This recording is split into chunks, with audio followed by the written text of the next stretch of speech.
Chevron 1, loaded. For my ally is the Force, and the powerful ally it is. Life creates it, makes it grow. You failed, Your Highness. I am a Jedi, like my father before me.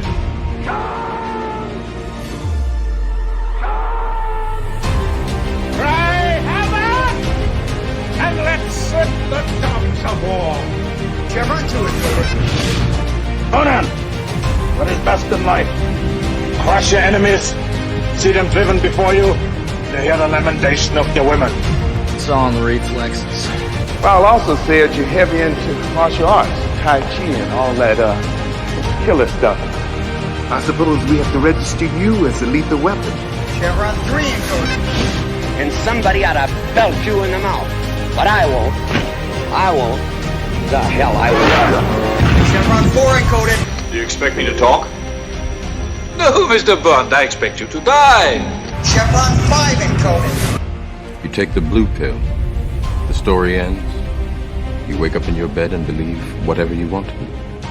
You take the red pill. You stay in Wonderland. And I show you how deep the rabbit hole goes. Chevron 6 encoded. That's the line you can, monk boy. Back off, man. I'm a scientist. You shall not pass! I thought I'd die fighting side by side with an elf. What about side by side with a friend? A day may come when the courage of men fails, when we forsake our friends and break all bonds of fellowship. But it is not this day.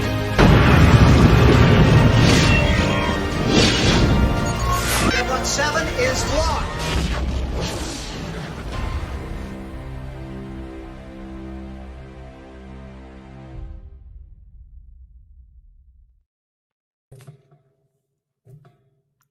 Yes! Yes! Welcome to Saturday Night Drive-In, where we ask you to sit down with us, take a break, and enjoy something instead of suffering the crap that's out there. I am Adam the Renaissance Nerd. Howdy and hail, and I am joined by my... What am I going to call you this week? I don't know. I haven't thought that far ahead. Flying my seat in my pants here. Okay. All right. Jed. Jed. I am joined by Jed, the Hollywood scholar, my ever faithful co-host. How you doing, Jed? I'm doing great. A lot of exciting things are happening in my YouTube career this week that are way bigger than anything I could have imagined. So it's a very, very exciting week. But I couldn't miss out on the opportunity to talk about one of my favorite movies of all time here, Few Good Men. So I am excited to be here to talk about this absolutely fantastic film with some of the best dialogue I've ever seen. Yeah, I mean, this film is an example of what it means to get the casting just right. This film doesn't work without Tom Cruise. It doesn't work without Jack Nicholson. It just doesn't. Before we do that, though, hail and howdy to the chat. We're glad to have you here as always. Hail, Algram the Strong, if you're still here. Always happy for your support. And hail the Goddess.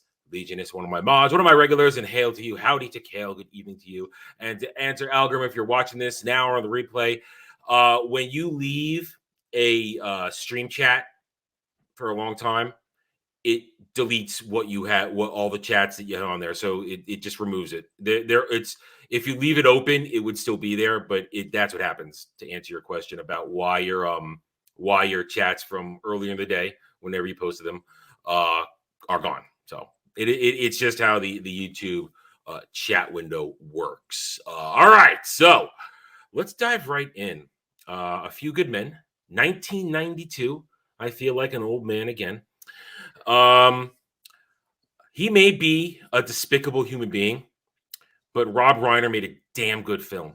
He made a lot of great movies back in the day. I love a lot of what he made. Yeah, he made a psychopath. I'm not familiar with his personal life. Is he a psycho? Raging TDS, raging super liberal. We're talking Jane Fonda level, dude. We're talking Jane Fonda level. So he's quite out there. Yeah. That's disappointing. Does he direct anymore still? No, he just shoots his mouth off. Okay.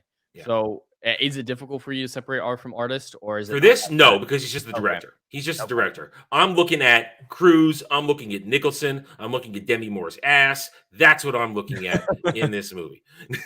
And the writer, I'm not familiar with who the writer is. That's someone I need to actually Writer. follow. I got it right here. I have it open. Written by Aaron Sorkin. Oh, Aaron Sorkin. Aaron Sorkin, massive writer. I'll just bring it up right here. So I do have it up right here. Aaron Sorkin. I mean, he is one of the big West Wing. So not exactly a conservative either, but also I believe does suffer from TDS. But he has a massive career in TV, mostly TV. Very little, some movies, but it's mostly TV. That's what that's what he is. So this was like actually this was his first movie that he ever wrote. Well, he started strong because that's the thing I love most about this movie is the script. Even more than Cruise and Nicholson, the script is just so tight with little setups and payoffs. We talk about that a lot on this show. Setup and payoff from just joke to actual important plot-related moments. Like the joke that I always laugh at is the oregano joke. It's like, oh, I hear oregano helps with that when referring to calming down on an airplane because they'd set that up earlier that an idiot in the Navy had thought that oregano was marijuana. So like just little stuff like this, like every single piece of dialogue feels intentional. And I don't feel that a lot in modern movies where it's just not filler. So much of modern movies feels like the dialogue is filler or poorly designed. This one, I wouldn't cut a single line out of this movie. I think I wouldn't cut a line, but I do have one problem. This is where it loses the most points for me as a movie. It's early on. And for those, just for a quick review, this movie is about a pair of Marines who are put on trial for inadvertently, or I guess would say, what's the term? What's the term? I guess it's involuntary. Thank you. Involuntary manslaughter of a fellow Marine when they are, at the time you don't know, but ordered to do a code red, which is basically self-disciplinary actions within a unit to try and straighten out a Marine who is not holding up their end of the detail. And unfortunately, the Marine who was code redded died, and these two young men are put up for trial for basically it's a court martial. They're going to be dishonorably discharged if they are found guilty. But so at the least, if they're found guilty, they're looking at up to 20 years in prison. Yeah, Leavenworth. But they are then and the Navy, because the Marines fall under the jurisdiction of the Navy. Right. The Navy wants to quickly get this pushed away, which is why they put it in the hands of Lieutenant Daniel Caffey, played by Tom Cruise, who is the top plea dealer, however you want to say it. I don't know a good court. He's a plea lawyer. Plea lawyer. That's a good way to put it. Plea lawyer. He doesn't go to court. He doesn't go to trial. He just pleads somebody out and gets it beat down, and that's where they give it to him because Colonel Nathan Jessup, played by Jack Nicholson, is a rising. Well, he's not. Well, he's a cemented star, but he's rising. He's about to take over. He's about to go DC, and any military people who are assigned to DC, they're just untouchable. And so they just want to get rid of this as quick as possible. Even without that, the idea of Marines intentionally killing other Marines on a Marine base doesn't look good for the public image. So there's just a lot going against the Navy at this time. So they want to get rid of it as soon as possible. And Tom Cruise, he's a genius. I would be confident in saying that he's quite the genius. And he takes, as a matter of pride, his plea capabilities because I think at one point he even says, I would have failed and lost the case in my own eyes if I ever went to court. He just prides himself on how good he is at negotiation back doors that it reaches that point. And saving people time. That's that he even mentioned one was like, hey, I save everybody time doing this. We're all done. Justice still happens and we save taxpayers money. Yeah, so the Navy doesn't want to get in the way of Colonel Jessup, who is about to take over a big DC ops center, and also probably then, it's kind of headcanon-y, but if you're going to get a job in DC as a full-bird colonel, you're probably one step away from being nominated to be a general at that point. So you stay at it. It's politics at that point. Now, I don't know. I can't speak for Marines or if things were different in general back in the 90s. But from what my familiarity with officer ranks when I was in the Air Force, he's really old to be a colonel. Jack Nicholson, he's quite a bit older. Like most of the colonels I knew were in their 40s. So I don't know if there's something with that. Maybe back in the day it was slower to get. We'd have to ask somebody, but my guess is maybe just a career man who maybe sitting at Guantanamo for so long, being in command for so long, that's just where he was. Yeah. And Well, there is examples of that. Even in Top Gun Maverick, they talk about it. And what's his bucket? Tom Cruise's character Maverick could have been a captain if he wanted to, which is the equivalent of a colonel in the Navy. But he wanted to stay in the thick of the action. Definitely seems like Jack Nicholson is someone who likes to be on the front lines. You want me on that wall. You need me on that wall. That entire last scene, when we get to that, it's just so culturally significant, and we'll talk about that when we get there. So there it is. It's all about the Navy wanting to get this done and quick because they don't want to get in Jessup's way, because Jessup holds a lot of power, and they want him to just keep going and doing what he's doing. Problem is, Jessup does order the code red, and my biggest problem, though, is my only real problem with the movie is right after we get all the setup, we get the flashback to the day before the code red, where Markins and Kendrick are in Jessup's office, and they're talking about what to do with Santiago. And my own problem is, and maybe it's an editing thing, it takes about a minute to realize we've gone back in time. Yeah. I actually don't think this scene should exist at all. Really? I mean, I'm okay with it, but I'm right there with you. I question because you suddenly ruin the question of, did he order the code red? We know immediately. We know 15 minutes in, he essentially, well, we didn't see him do it because he tells Kendrick to come have lunch with him later that day, where he probably said code red them. Yeah, I just wanted a little bit more ambiguity. Because as much as this is dialogue heavy, it is a mystery to a certain extent, or is framed as such. It's a crime thriller to a certain extent. And so having that stronger edge of mystery could have enhanced it a lot. We're not seeing Jessup until Kaffee does, until he interacts with them for the first time. And we see things from his point of view, because a lot of the rest of the movie is through Danny's point of view or through Demi Moore's point of view. Yeah. So I think think about it. Stuck with that. It just feels think about it. Nicholson's in the movie for maybe 15 minutes, 20 minutes at max. Well, I would say 25 minutes because you include the opening, you include the flashback, you include the visit to Gitmo, and then you got the court there. Yep. And then you got court. He's in it. That's all he's in it for. And if you take out the flashback, it's maybe 20 minutes at best. With the flashback, it's about maybe 25, 30. Well, and it would have been interesting not to know that he was essentially the antagonist of the film for a while, because when he initially meets Kaffee and the others at Guantanamo Bay in his office, he's very polite. He's very amenable. He's asking about his father, saying nice things about it. And then when he finds out his dad's dead, he's like, "Oh, I feel like an asshole. I'm sorry about that." And he's a very amenable guy. And it would have been interesting to see how the audience grows to distrust him at the same rate that Kaffee does, because Kaffee has a slight suspicion, but it's not confirmed until later. It's the lunch. That's the payoff, because he set up the line with the whole that lunch discussion is great because it sets up so much payoff in that final court scene, but it's great. But here's why I think they did the flashback.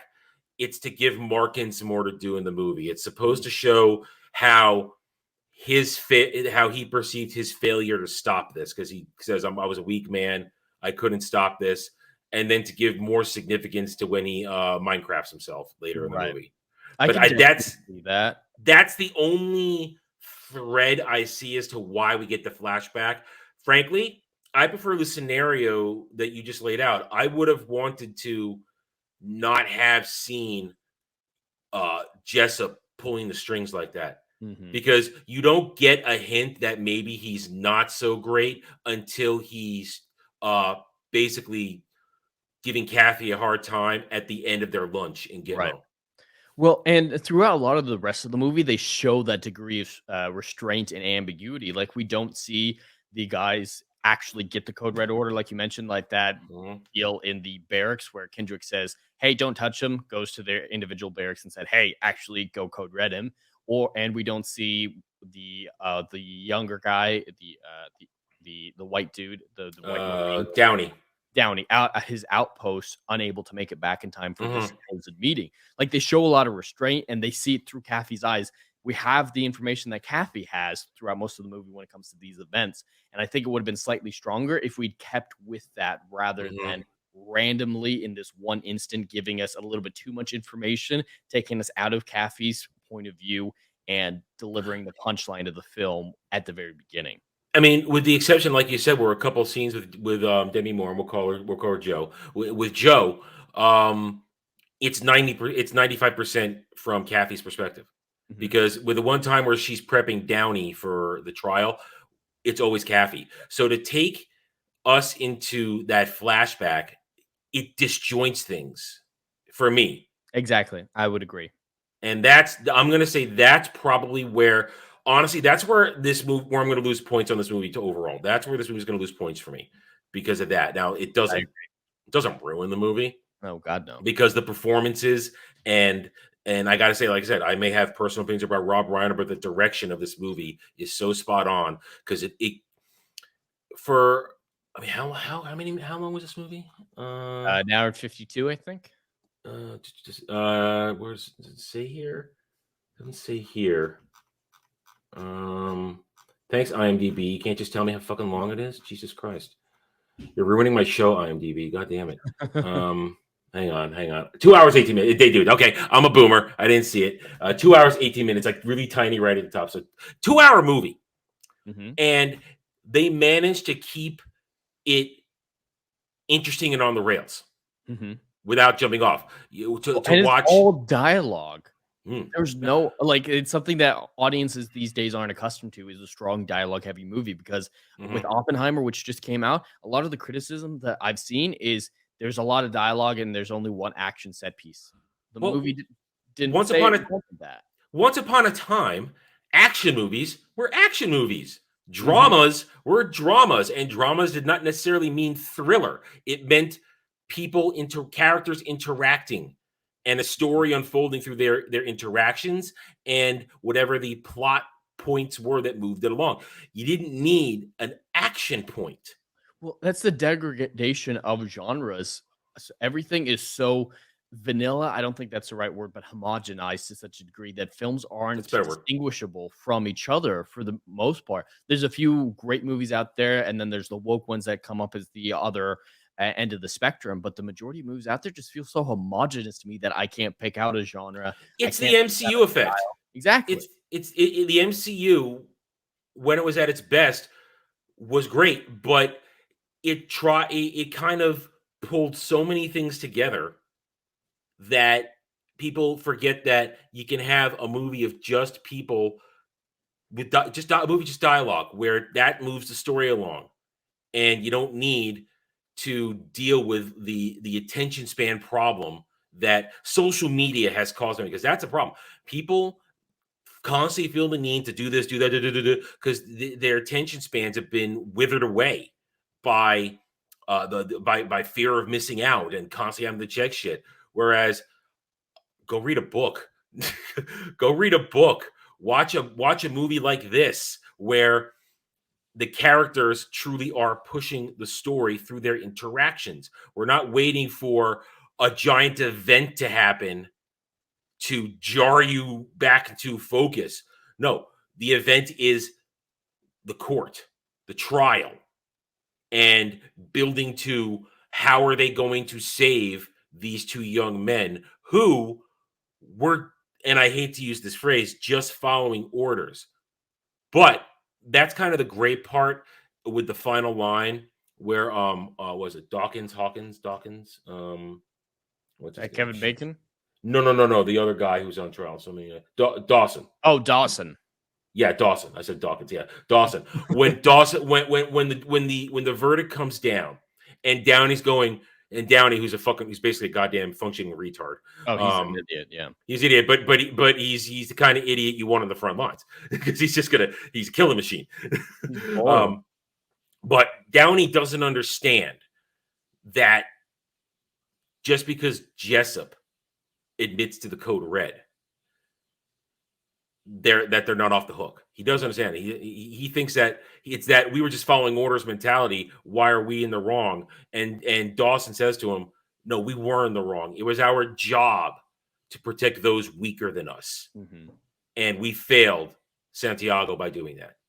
Well, and I don't know if it was the case in the 90s. Again, my military experience between time difference and branch difference is substantially different than what these guys went through. But in the military these days, there's the UCMJ, which is the Uniform Code of Military Justice, which applies to all branches. And it's basically our legal document. It's our legal textbook of what we're allowed and not allowed to do. You can be charged certain crimes under the UCMJ that a civilian wouldn't be. But one of the important things of the UCMJ is the ability, you're legally protected to disobey a unlawful order. That's something that's in there. There's a caveat on there. So that whole, is he allowed to disobey an order? Nowadays, yes. I don't know if it was then. It probably is, but here's the thing. And I think the movie does a good job of answering that question for you. They stress so hard that those Marines down at Gitmo are fanatical in what they do, that they take it so beyond super serious that it's life and death. It absolutely makes sense for them, but I feel like if it had been the case at that point, Kathy would have at least tried to get it in the examination of Kendrick, because he's like, hey, can Dawson disobey his order if he thinks it's wrong? I feel like he would have pulled on that. So it's a change in military structure that I think that could be Aaron Sorkin not doing his research too. It's definitely a possibility because Aaron Sorkin, again, we mentioned it. Aaron Sorkin made his bones after that. He made his bones. He did a great job in this movie, but after that, he went into full politics on TV with West Wing. That's what he was really comfortable doing. I think it would have been interesting if that law was the case. That would have explained, or even if they didn't talk about it, that would 100% warrant them getting charged with that final count at the end of the movie, and Dawson saying, hey, we had a responsibility to protect him and disobey this order. And they would have been protected under the UCMJ to disobey it. But then again, the fanatical aspect blinded them. So I think that could have been an interesting another layer to this whole situation. Yeah. Again, it still is a great example of how well the story is written and how you bring up a real world part, but maybe that was without delving into that part, that particular piece of legality, giving us a way to explain why it didn't do it. Now, maybe that I wouldn't quite go so far as that I'm headcanoning that, but it seems a legitimate. It allows for a legitimate discussion point on it, right? Where we can say, okay, we can move on to that. But and I think these points are interesting because they don't harm the movie by having this discussion. They do enhance it, but it doesn't necessarily matter to the movie overall. Whereas with modern stuff, you have to headcanon extensively to make anything make because sense. Plot holes. There are no plot holes in this movie. Oh God, no, none that I can think of. No. I mean that might dislike for one scene doesn't it's not so much plot hole. And yes, the scene in and of itself is fantastic. Yeah, the interaction with the dialogue, the editing. Yeah, is my problem. At first I don't know it's a flashback, and then it's like you brought up the great point. It ruins the mystery. It makes it then it turns it into then not so much who done it or who did it or how did it work. It's how can we then pin it on the true the true mastermind behind all of this. Right. And that's why the movie, again, brilliantly, in my opinion, does stay on the rails. It builds its momentum cleanly and succinctly. We're going through the core process and showing us the relationships between all the characters, which to me is just as important as the story of are they going to save these two Marines. I really appreciate it that Kathy and Joe, while hints of romance could be there, they didn't derail the story by going in that direction.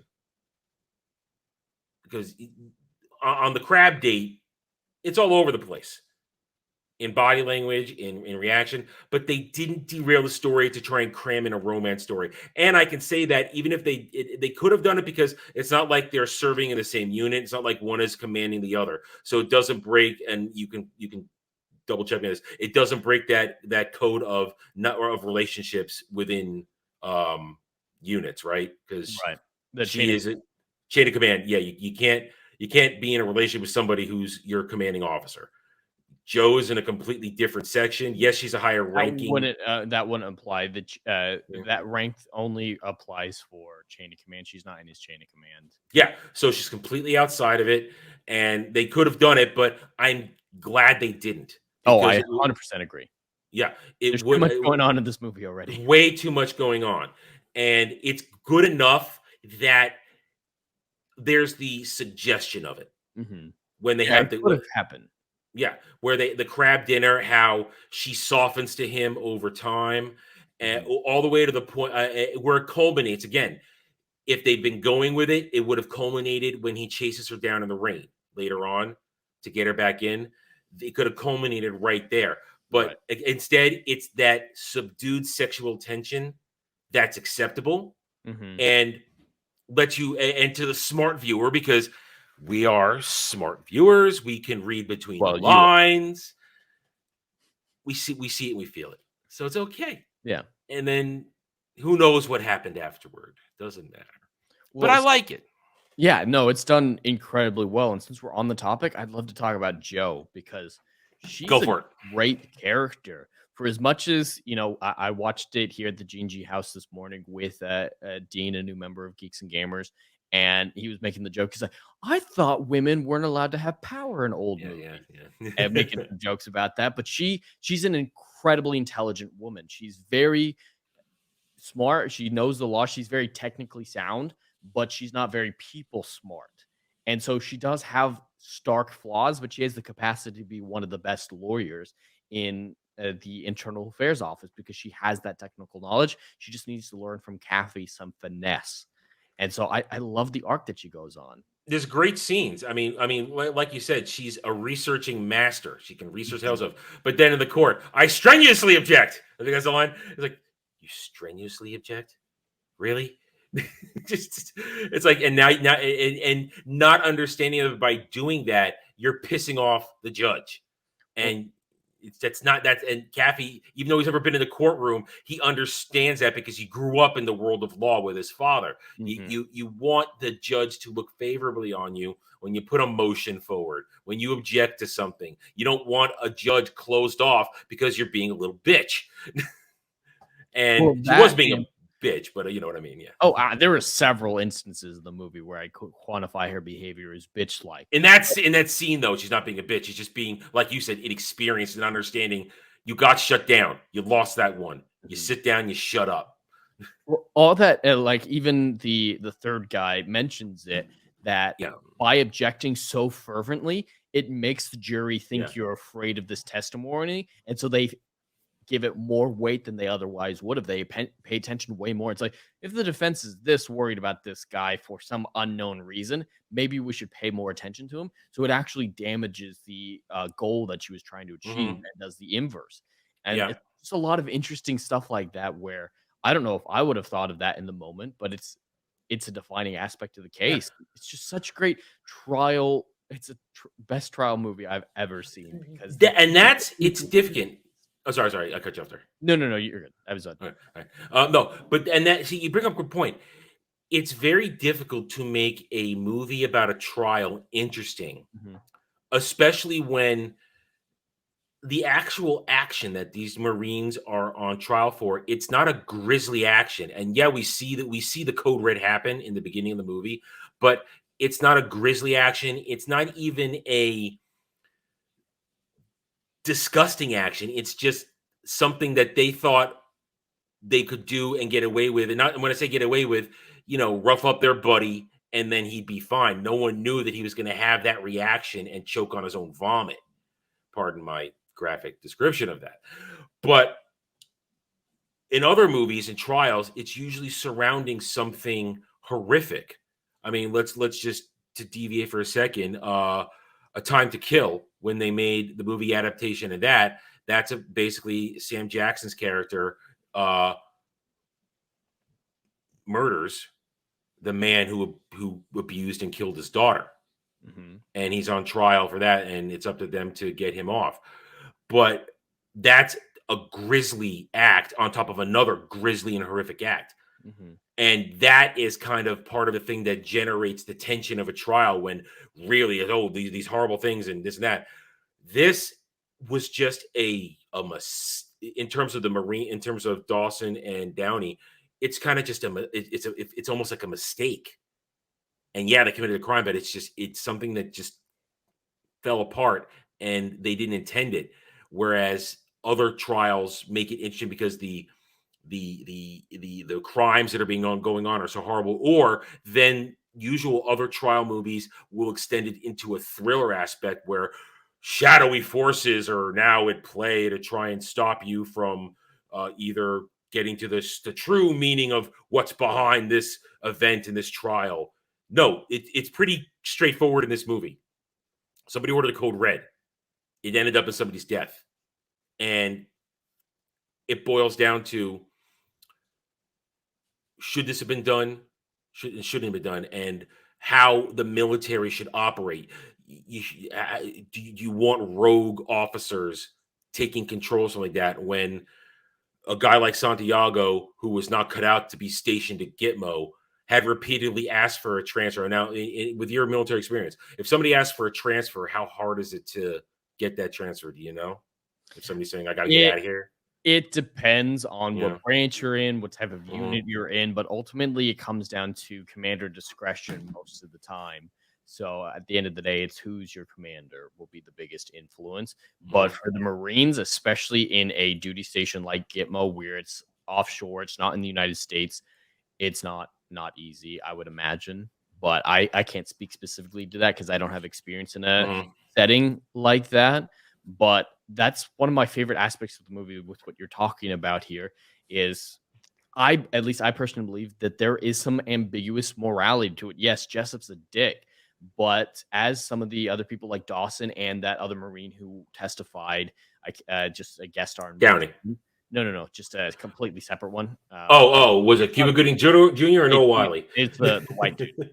Noah Wiley. Yeah, so in his testimony, he's like, hey, I got code redded and it significantly increased my capacities as a soldier, as a Marine. And so there is that aspect to it where, yes, it might be beneficial, especially in a setting like this where your lives on the line, as Jessup so fervently states, that I think there is some ambiguous morality to it.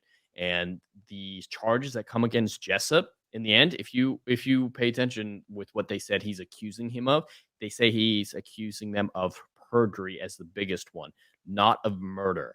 Jessup is not getting charged with involuntary manslaughter. He's not being charged with giving an unlawful order, which is a code. Conduct unbecoming was in there, though, if I remember. Conduct unbecoming.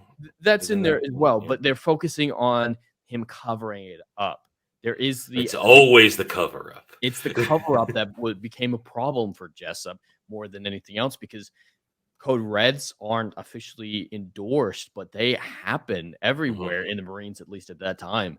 And nothing to that extreme happened in my time in the Air Force, but there were a lot of things like that that were unofficial discipline methods that were technically frowned upon, but greatly increased the capacities of those in a unit. So I think there is a interesting moral discussion to be had of whether or not Kendrick, Jessup, and Dawson, those three specifically, were morally justifiable in their actions considering the setting that they were in. Maybe it would have been different if they were actually in an active war zone rather than a very precarious defensive post.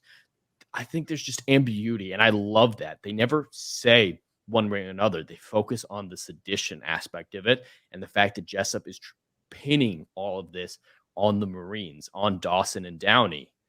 So I just really love that. As someone who does have a degree of military experience, it is a question that I can't fully answer whether or not they were right to endorse the behavior of Code Reds unofficially in a duty station like Guantanamo. From my perspective, I agree with the ambiguity aspect of it. What I focus on when I'm listening to talk about that is it feels like to me the movie wants you to understand that while it is not necessarily wrong and just frowned upon, it wants to remind you that order is important. And now here's where I like your ambiguity argument. From Jess's perspective, a weak Marine disrupts the order. Mm-hmm. And he clearly believes in a tough love thing where a little roughing somebody up will shake him up and get him back and put together.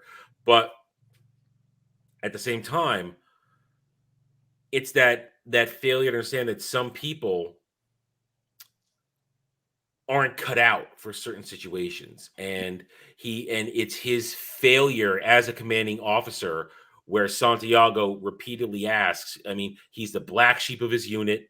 Nobody likes him, even though Dawson says we were his friend. We see the scenes in the flashbacks where he's eating by himself. He's always lagging behind, and he's saying, "I need to be transferred."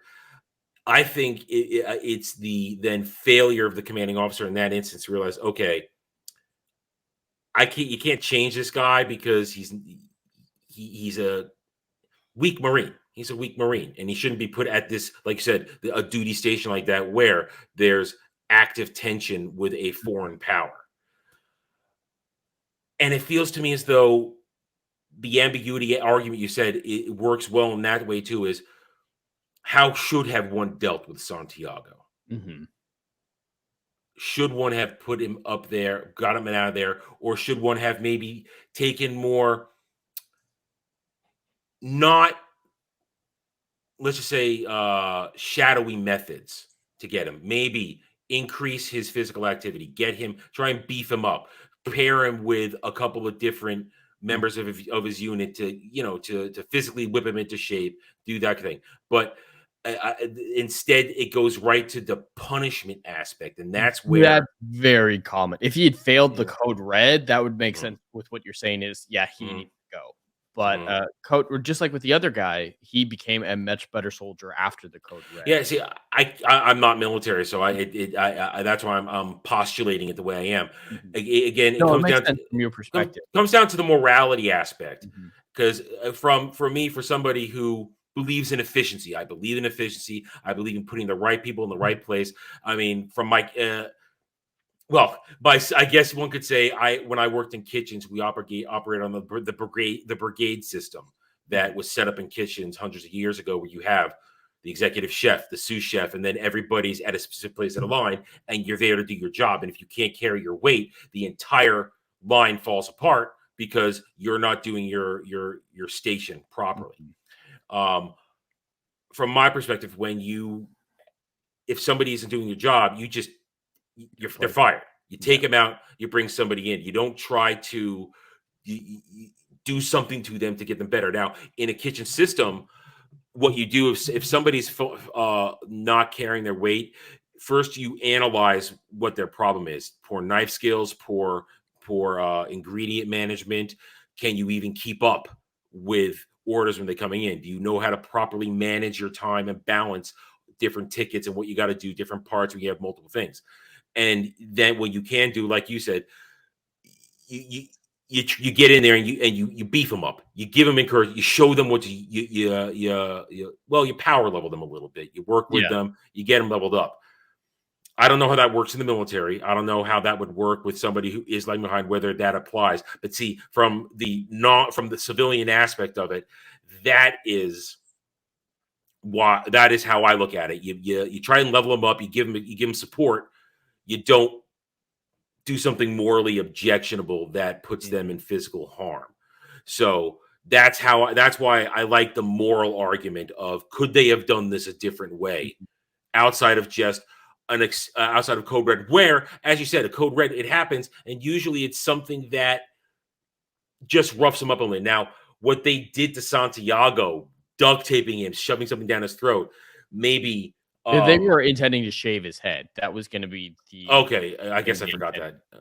Yeah, that was the end goal of it. Yeah, I mean, he just needed to keep him still. Yeah, but the way they did it, to me, that seems drastic. I mean, as opposed to there's worse ones. Like a very common one is putting a bar of soap in a sock, and that's what they did to Noah Wile's character. They gave him the Homie the Clown treatment. There's a lot of different ones like that that would bruise him significantly. Like, if everything worked out well, the only damage that would have been done to him is a shaved head. So it's a much lesser form, because Dawson did care. Okay. Remember? He was saying that we want to give Santiago a code red because Dawson would prevent us from doing it. Yeah. Dawson chose a much more lenient code red. I guess, you're right. But you see, I guess, again, I'm going to compliment Rob Reiner. So that shows I can be objective. The way they shot that scene makes it look so much more violent in the beginning. So that's why, from my perspective, it seems violent. But then you're educating me on how it's really not as severe, because they were just going to shave his head. They weren't going to physically grab him. They just didn't know that it would cause that chemical reaction. Right. I mean, yeah, there's no way they could have known that, which is why they would have only ever been involuntary, because there's no way they possibly could have known that. Even the doctor's like, that's a little bit unlikely. But that's what I love about the ambiguity of this whole movie is we can have this discussion where you come from a certain background, I come from a certain background, and we can debate the morality of the situation where neither of us feel like the other is necessarily wrong. We've gone completely off from talking about the characters of this movie, and we've been talking about the morality issue, the morality theme. And that's part of, again, why I said these discussions would be great.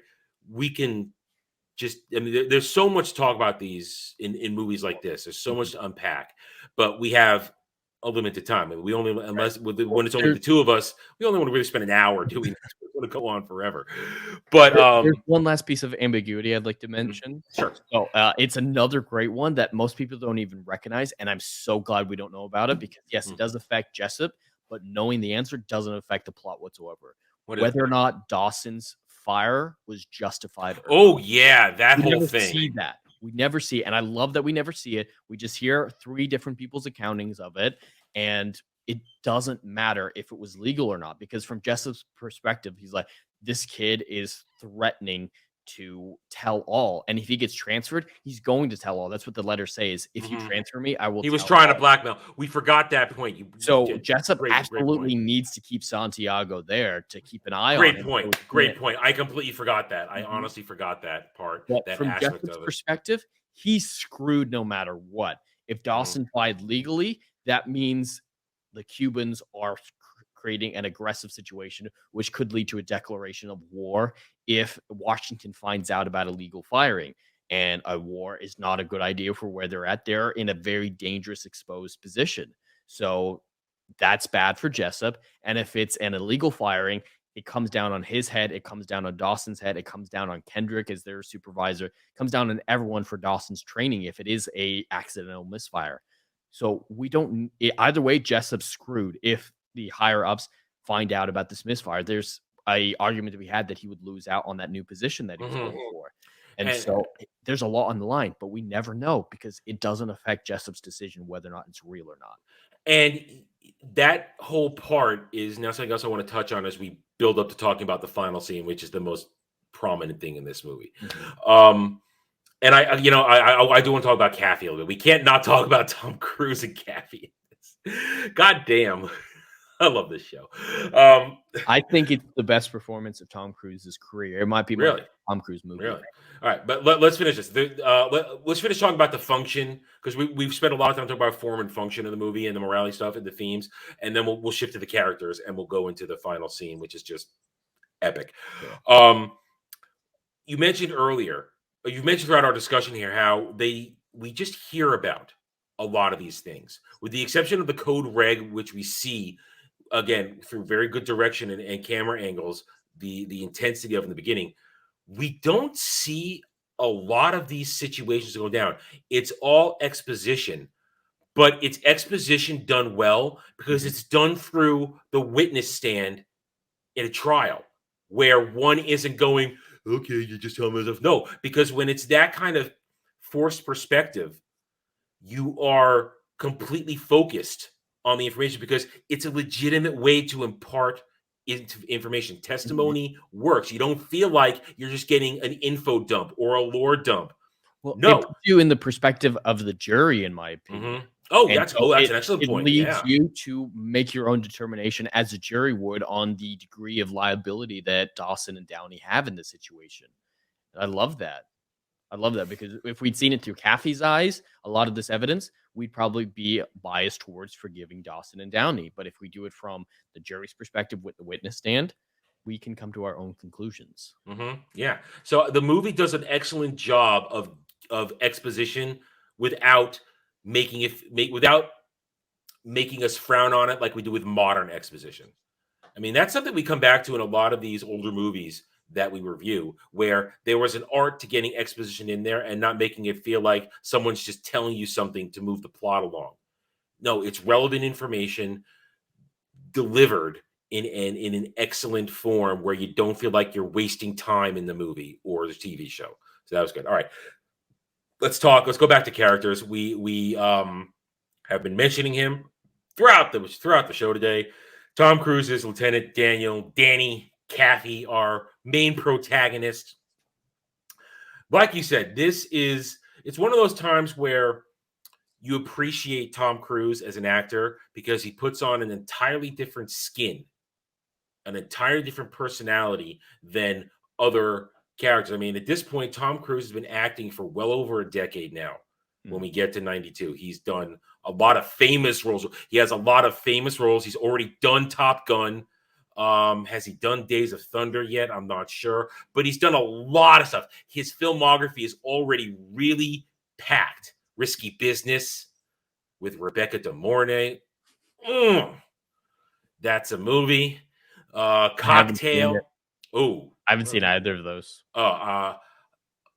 I would go Risky Business first, then Rebecca De Mornay, because that's a fascinating movie. I've only seen it a couple times in my life. Fascinating movie though. But it's the original teenager gets in over his head sexually and into a world where it doesn't belong with a woman like double his age almost or something like that. You know, it's I know a lot about it. It's one of those. Yeah, it's a great movie. It's a fascinating movie, and it's just again. But Tom Cruise, he's already established. He has name recognition. He can put butts in seats, and he's already demonstrated that he can be an action hero and he can do serious work and drama. And to see him put on this performance as Daniel Kaffee is fascinating because you in 2 hours, the evolution of Kaffee is incredible, in my opinion. Oh, from pompous dickhead, flippant, don't care about shit, whatever. I just want to get my steak knives. I just want to. I just want to get his position in the military. He does not respect where he's at. Just like Joe puts it, it's like you're just here to do your time, get everything paid for, and then go on to a real job at a real firm. Mm-hmm. But by the end of it, just the way he salutes Dawson in the well, that's you went right to it. There's that whole thing where the respect and his contentious nature with Dawson is so perfectly exemplified with his contentious nature to what you mentioned that Joe said, where he doesn't really want to be here. He doesn't really want to put the time in the courtroom. And Dawson sees that. He sees just a dude who wants steak knives, and then we run that joke into the ground. He just wants a steak knives. And by the end of it, when he sees that, because at that point, because they can hear, they know when they make it clear. Kaffee and Joe and Kevin Pollak's character, Sam, specifically Kaffee, if Kaffee accuses Jessup of the code red and cannot prove it, that's court-martial. Yep. Court-martial. You're done. And realizing that, and when Dawson sees that he put his own career and future on the line to give them the best defense possible, then he behaved like an officer in the United States Navy in Dawson's eyes. And that final moment, Ted Hunt, officer on deck, or officer the party, however the line was. On deck. Yeah. That's powerful at that point because suddenly the bridge has been crossed. The losing my words today. I'm terrible. I'm having a problem today. Well, Dawson respects a military member's willingness to sacrifice their lives and put their life on the line. Thank you. Greater good and in service of others. And while Kaffee's life isn't physically in danger, he is risking his life, his career, everything that he values. And future. Because a dishonorable discharge, a court-martial, no firm's going to hire you. Well, something that a lot of people don't know is dishonorable discharge is looked at as a felony in civilian life. So you're technically a felon. Wow, I didn't know that. So you can't get hired most places because of that. You have Wow. too much trouble. Even if you don't end up going to serve like at Fort Leavenworth or actually serve time behind bars, like even with all this, Dawson and Downey are going to have a really, really difficult life because They it's got to go be mercs. The merc life. yeah, that's why you at worst a general discharge is what you want. It's not good, it's not bad, it doesn't affect your life, but most people get honorable. That's kind of the default is honorable discharge. General's like, you kind of screwed up, but it's not felony. We're not going to destroy you forever. We're just going to we want to forget about you. So that's why it's kind of interesting to see Downey throughout the whole movie. One of his first scenes with Caffey, he's like, or second scene, he said, we did this, and if there are consequences for following orders, I want to take them. I don't want a plea deal. I'll accept it. I'll accept it. And that's what we see at the very end is like, we didn't do our duty as we should have, conduct unbecoming. So we deserve this. And so he accepts his life as a felon. And it's and in this modern day, we would, I guess, private contractor. They go into the world of private contracts because those guys are pretty loose about who they hire. From my understanding, they don't really care. Point is though, it's Caffey's journey from not giving a shit to giving a shit is great, and Tom Cruise, watching him grow, watching him again connect with Joe and understand that there's more to this than just getting the job done as quickly and easily with as little hassle as possible. It's great. And also, again, his relationship with Sam, how Sam is he's a guy who's looking to do the career, to do the job, but he doesn't want the hassle. He's the conservative aspect of this, where let's not put our necks out for these guys. Because as he says, when Sam and Joe have that argument, why do you like them so much? Because why do you hate them so much? Well, yeah, I'm sorry. I reversed it. First, she asked, I reversed it. Sorry, she goes, "Why do you hate them so much?" Because they're bullies, and bullies don't do that. But then, of course, we learn later it wasn't a bully thing. That Dawson was the protector of Santiago, and because if he had failed to fulfill that order of Kendrick would have gone to somebody else, somebody who wasn't as willing to do as the light of a Code Red, like you're mentioning. He might have gotten beat with the soap, and that would have had a much higher chance of actually killing him than what ended up happening. So Dawson still is protecting him, and so that affects Sam in the end. And then Sam understands that as they go forward. He understands it, but he's that little guy aspect on our protagonist scene. But then he asks Joe, "Why do you like them so much?" And I can't remember the line. All of a sudden, how she replies. Do you remember? It's something like it's kind of a softer version of what Jessup said in the end. They put their they thank you. That's it, because they do the job that others aren't willing to do. Something like that. They're the ones who are ready to put their life on the line, and you got to respect that. With these three characters, they all go on an arc, just like we've been mentioning. But I think, just like you mentioned with Joe, it's one scene or a few minute period where they all not complete their arcs, but have their transition point. Probably my second favorite scene in the movie, but my favorite character scene in the movie is when Caffey comes back to his house drunk. He's screaming at Joe. He has the great line, "Do we follow the advice of the galactically stupid?" I love that. That's a great line. That's a great line. That rant is probably the second best acting in the entire movie, besides, of course, the final scene. But we see in that scene, Sam go, "Hey, I would choose you over your father any day. I wouldn't risk going after Jessup, just like he said, but it might be the right thing to do." So he's learning to break free of his risk-free conservative aspect, just like you're saying. Caffey's learning to be a little bit more willing to self-sacrifice, be selfless in the design of the greater good, in search for justice. And Joe's beginning to trust Caffey and all them. It's technically the different scene with Joe right afterwards in the rain, but it's all in that same period where all three of their arcs come to a tipping point within minutes of each other, and so seamlessly done.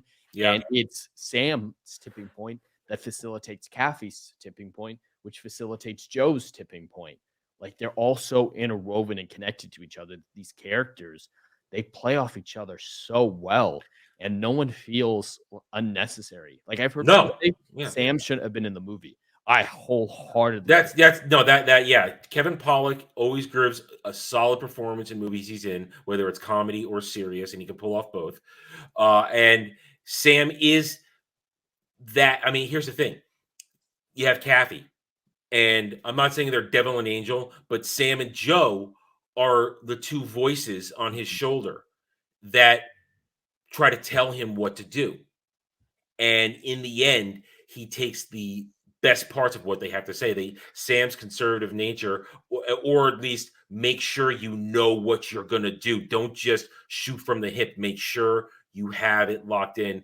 And then Joe's take a chance and be willing to look beyond what's in front of you to where it is. But then both Sam and Joe say at the end, if you don't think you can get Jessup, don't do it. Don't do it. And it's great. And now let's jump to it. Let's get to the final scene when they call Jessup, and when he calls him, and we know from their strategy session, or at least we sort of know, because at one point he said Sam to get the two airmen with the flight log that says nothing, or they remember nothing. Kathy's thing, it's all bluff. It's circumstantial bluff. It's like playing poker. You don't play the game, you play the player. You play your opponent. Well, you know what their tells are. Here at pool, you play the other person. Yeah, you play your opponent. And Kathy had already played against Jessup when they went to Gitmo. He'd already done that. He knew everything he needed to know about Jessup's personality after that luncheon. He knew exactly how to push his buttons. He knew exactly what to do. And that's why, again, payoff. That luncheon where he asks the questions, he goes, does it this and that? Can I see the transfer order? All those things. He knows what to do. He knows how to play it. And the first part of it, the stalling until Sam arrives with the airmen, who are the visual bluff. I love it, though, when right as it begins, his hand is shaking as he drinks the water. And he looks at Sam, he looks at Joe, and they both go like this. They don't think to do it, but then he does it, because then he starts pushing, and then Jessup's mistake was just getting up and walking out. I'm not finished with you. And she's like, oh, it's like, excuse me, I'm not finished with you. And then it's all, dress me as sir. I think I've earned it. You skipped the most important line. I did. Okay. Take a seat. Take a seat. Okay, yeah. That's because as Kathy found out in the Gitmo stuff, it's Jessup's pride that determines his interactions with the world. Yeah. And that's what's his downfall in the end. And so Kathy incipits a prideful anger in him, which ends up with him confessing. And so him taking a seat, that's when we see Jessup's anger start. Because before that, he's kind of playful with it. He's not worried. He's just like, come on, kid, you serious? But as soon as he said, take a seat. Yeah. Like, thanks, Danny. Next time. I was like, see you later, Danny. And then that triggers. And that was his mistake, because then it kind of flipped the switch in Kathy. Right, because now that he was shaking nervous. Then it's basically, no, now I'm going to go for the freaking kill. I'm going for your throat. And yeah, and I love the way he just builds the case. Santiago was leaving forever. Didn't make one phone call. Didn't have a single thing packed. And you, for a 2-day trip, made phone calls, had stuff, made appointments. And I love the way, and it's the interaction between Cruise and Nichols. And this is what I said at the beginning of the stream. This movie doesn't work without the right casting. Tom Cruise, who can bring intensity to pretty much any role he's in, as we've seen now for 4 decades of him Hollywood, the last superstar standing at this point. He can bring intensity to any role, and he knows how to dial it up, and he knows how to just, and he can. Tom Cruise emoting is it's great. He can emote so well, whether it's shock and awe or listening, or it's just man on a mission. And he just, the emoting that, and then of course, Jack Nicholson. Jack Nicholson, who plays Jack Nicholson in every goddamn role. He has one version of himself, and it's him in every role. And it's Am I wrong? No, No. I've never seen a different role for him. No, it's always Jack Nicholson. It's just how far am I going to dial up the snark? How far am I going to dial up or dial down the I don't give a shit? It's just he just turns the dials on it. But of course, Jack Nicholson is also a freaking master too. He's a master at it and delivery. This is actually one of my other disappointments with the movie is in that speech that he gives right before confessing that whole "this world is defended by men on walls" speech. They did that in one take. That is really one take. That close up on his face. That's wow, I didn't know that. Take. But we cut back to Tom Cruise and the others reacting to it. But I don't feel like we get much from their reaction. So I think they should have just stayed on Jack Nicholson for the entire speech in that just one shot. Just stay there with him because he did it. So take advantage of it.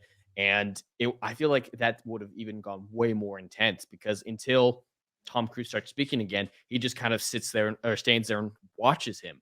I don't feel like he emotes overly much to the different lines that Jack Nicholson is saying. So I think I didn't know that was one take. I didn't know that. That's awesome. It's a beautiful performance and it's so intense. And those close-ups where his eyes are fucking massive. A fanatic.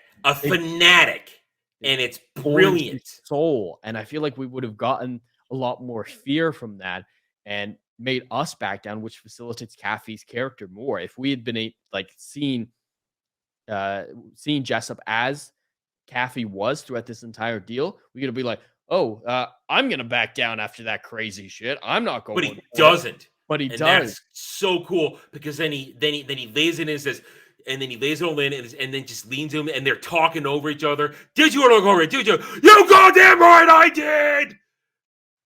And then the oxygen is sucked out of the room, and everybody just takes reaction shots. Yeah, you're right. That's a great point. And you slip over to Kevin Bacon, and he's just like, and everybody's just, I can't believe it. And then I love it. And here comes to the ambiguity, the morality aspect. Then it wraps it up in this moment. Jessup still doesn't think he did anything wrong. Oh, absolutely not. And I mean, he was probably done after that, completely done and everything. He says, I'm going back to my base. And Caffey just calmly collects himself and basically says, the speech that says, blah, blah, blah, blah, the witness has rights. And it's just, and then it's, but this scene, I mean, yeah, we kind of have gone, we've touched the highlights of it. And if we could get away with it, I would have loved to have played it, but we can't get away with that. This scene has become since 92 when there, and I've mentioned this a couple things before, when you see a montage of cinematic, culturally impactful scenes, this scene is always in there. This scene is it's an iconic scene in cinema now, in cinema history. Did you order the code red? Did you order? You goddamn right I did. And even parts of the speech, you want me on that wall. You need me on that wall. Everything about that scene, once they're interacting in the second half, when he says take a seat, everything about it is it's cinema history. It's taught because, like you said, I didn't know that was a single take by Jack Nicholson. That's incredible. And that, again, that brings us back to the quality of people being cast in roles when actors gave a shit about giving the toppest of top-notch performances. The fact that he did that in one scene, I didn't know that. I keep coming back to I am floored by that. That's an incredible piece of trivia and history on this. I love that because he nails it. And I guess, again, you give Rob Reiner credit. Rob Reiner knew, yeah, we're not going to get better than that. We're not going to get better than that. That's it. One shot. We're done. It was great. Fascinating. And but cultural impact. And that's why this movie is up there in like you said, great court movies, great trial movies, and great Tom Cruise movies because it means something. People will quote that forever because it means something. It's in the cultural zeitgeist now. Well, the funny thing is, yes, we 100% see it as a culturally defining film, especially from a technical and script writing aspect. But at the time, they also knew it was something special. What a lot of people don't know, according to Kiefer Sutherland, during that scene, the gallery was actually full of celebrities watching it who had just come in. Like he said, he was in the audience with Bruce Willis. Well, this is also a packed cast. This movie has a packed cast too. Oh, I didn't know Bruce Willis was there. That's kind of cool. No, he wasn't in the movie. He's just like, hey, they're filming this scene with Tom Cruise and Jack Nicholson, two of the biggest stars in Hollywood at that time. I'm going to be there to watch them square off. And apparently a lot of other people did. Kiefer Sutherland, he's the guy who said it was in one take because he was there. So a lot of this. Well, he's on set. Yeah. But it's just incredible to see. Like they knew it was something special. If I described this film to somebody, I doubt that they would realize how impactful this film would be. Like if they'd never seen the scene, they knew nothing about it. It's like, oh yeah, it's about two Marines who accidentally killed their buddy in the trial to see whether or not they're guilty. I'm like, I guess that sounds interesting. Yeah, but then you say Tom Cruise, Jack Nicholson, and then you realize, okay, they're headlining this, and then like I said, it's a packed cast with a lot of guys. Even and this is just a little such a the guy who early on, Caffey's superior officer, Captain West, played John M. Jackson. He would go on to be the admiral in JAG, the Judge Advocate General in JAG show. So he would go on to reprise that role as a different character in another fictional universe. So that's just little things in this. But this is a packed movie, great cast. And to hear that little bit of trivia history that other people were coming in to watch this because they knew they would see this. And you realize when you say that was it. That was the only take. So you either saw it while it was being done or you didn't if you weren't on set. And then you're just like the rest of us watching it in its final form on the screen. So man, this movie it's a fantastic movie. It hits all the right spots. It's one of those few Tom Cruise movies that I have yet to get on my shelf because oh no, I got it by other means. But it is part of what I would consider my Tom Cruise collection because it's, with the exception of our discussion of that scene earlier, it's kind of a flawless movie. Yeah, most of I have minor gripes. Yeah. I mean, it's one of those movies. It's a movie I can always watch. It's a movie I can always watch. It's not a movie you get tired of because the performances, the story, the impactful moments, and the cultural significance of watching an iconic scene like that. Whenever I watch this movie, I just can't wait to get to that scene because I want to see it every time because even though I know what's going to happen, I just want to hear him yell, "You goddamn right I did." I want that to happen because it's just great. Well, for me, I can say on two separate occasions at least, I've straight up started the movie over after finishing it. It's one of the few movies I can say that I've even thought about doing that with. I put this up as one of the top 10 greatest films of all time. Maybe there's a little subjectivity with me. I do have a lot of blinders when it comes to this movie because of how much I love it, but I think it is a masterclass in dialogue writing. Yes. Setup and payoff and just engaging characters off very little. I agree. Like you engage with the characters in their first scenes for the most part, which is a tall order. Well, Kathy is immediately, even though he's an arrogant asshole when he starts, he's immediately relatable because we first see him, he's playing baseball. He's doing regular dude shit, so that allows for the instant connection with him.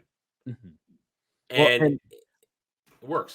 I don't know if you do. I don't know if other people do. This might just be a me thing, but I see him as, to a certain extent, this might be a little hyperbole and a little over the top, as a modern day Sherlock Holmes because of his aggressive personality, his social issues, where he hyper focuses on one thing or another.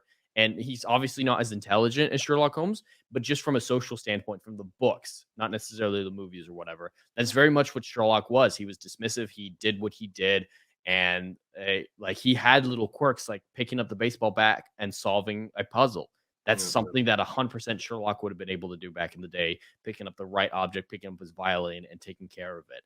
I see a lot of Sherlock Holmes tendencies in him, if nothing else. That's an And so interesting I take. relate to that because I love the books. I grew up reading all the Sherlock Holmes books, and I saw at least a similar character, if not like I would never want Tom Cruise to actually play Sherlock Holmes. No. But there were character through lines that I could see connecting them. And I found that fascinating and incredibly relatable as someone who loves that character. That's an interesting take. I don't necessarily agree, but it's an interesting take. I can see the merits of what you're saying. Familiar with the books, or are you more a Robert Downey Jr.? Oh no, I'm an old school little Basil T. Rathbone, little I hate little Robert Downey Jr. movies. No. I used to watch as a kid the old school Adventures of Sherlock Holmes TV show.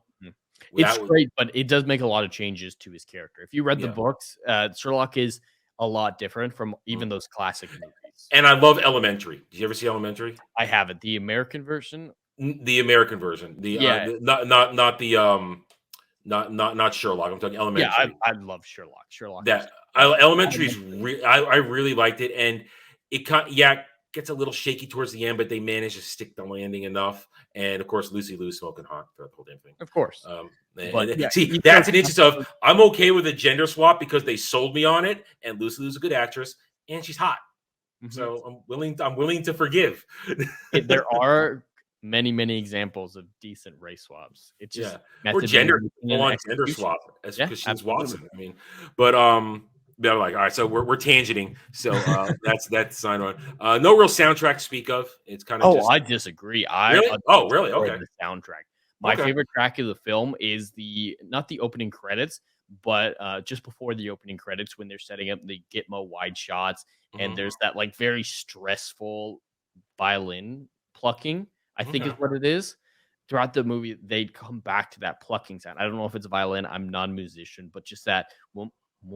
Like that was a terrible example that I just gave there. I understand what you're saying. All right, I guess nothing really stands out to me. It was more sound design than music necessarily, because I think it builds tension. That specific style that they were using throughout the film. Obviously, it's nowhere near on the scale of. I feel like there's no. Because it's such a dialogue-heavy movie, with the exception of moments like at the end where the judge is reading the verdict and you're going everybody's face and the music is perfectly timed to the emotion of what's happening there. It's hard to call it a soundtrack because it's not a score. It's just there's scene music and it's there. I guess that's why I was a little dismissive of it, because there's nothing that sticks out to me. And there's nothing I'm going to say. I think of this, I hear this, and that scene hits me. And that's usually how I translate whether or not I'm going to engage as something as a soundtrack to talk about. So, but I mean, it doesn't take anything away from the movie. It adds to their scenes, but there's no like characters don't have a theme and this and that. I mean, that's my point, at least I think, of what I'm saying. Mm-hmm. There's nothing thing, but it does the job in the moments. I'll say that. It does a job in the moments. So, with that being said, score time. It was my choice this week, so I will do this one. I'm going to give it a flat 9. Yeah. What we talked about, the whole problem with that scene we talked about, that's what takes most of it away from me. But other than that, it's just a massively enjoyable movie, well acted, well written, and again, I say this being objective, well directed. Mm-hmm. And I'm never not ready to watch this movie if I feel like it, or if it comes across my purview, or my purview, my vision, whatever. I have no words tonight. I'm worthless. What do you score this? Well, I think a lot of people are going to be surprised by this, but I think it's one of the greatest scripts I've ever seen. Just incredibly tight. Even with my few minor critiques, I think the film is absolutely near perfect, even with those critiques being added to it. I'm famous for saying I don't believe in a 10 out of 10 movie. I don't believe they can physically exist. But this is as close as I've seen. This is one of the movies that I consider as close to a 10 out of 10 as is possible. So I give it a 9.7. All right, 9.7. Oh, that's not the right one. 9.7. Out of 10 for Jed. All right, there it is. Another one in the books. Jed, have you zeroed in on what you want to do next week? You need a little more time. I might as well announce it. So yes, Okay. You ready? Okay. For next week, we will be watching the 2021 Edgar Wright film, which I think is phenomenal. Okay. A psychological thriller, Last Night in Soho. All right. I have not seen Last Night in Soho, so this will be a fresh take from me. And so next week, 6 p.m. Eastern, Last Night in Soho. We will see you guys then. Thank you, Jed, for joining me this evening. Chat, you guys were quiet tonight, but that's all right. You were just locked in, listening to what we had to say, and that's fine. This show is a less interactive show as we do with other stuff. It's more about discussion. And so we were happy you have joined us. You did remember, while it's still live on the stream version, hit that like button if you had a good time tonight. Leave a comment if you feel like it. And if you're watching it on the re-upload, we hope you also had a good time here. Hit that like button. We got nothing else, so we will see you next time. Until the next time you see us, which will be tomorrow. Have a good night. Take it easy and have a good time, guys. Good night. Chevron 1, encoded. For my ally is the Force, and the powerful ally it is. Life creates it, makes it grow. You failed your friends. I am a Jedi, like my father before me.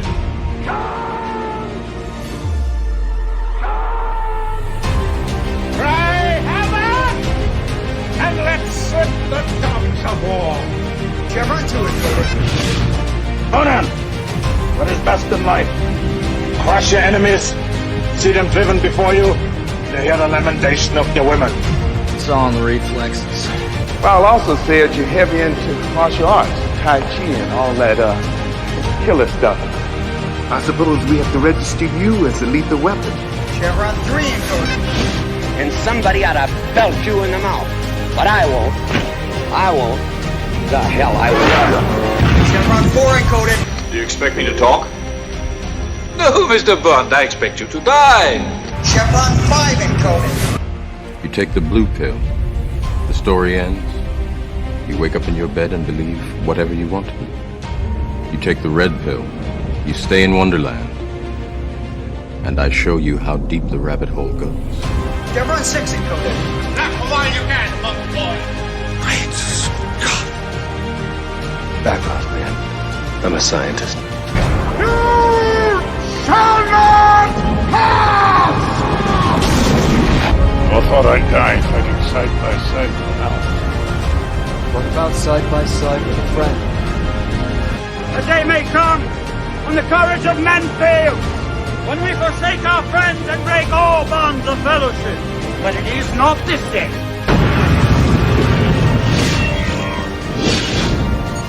Chevron 7 is locked.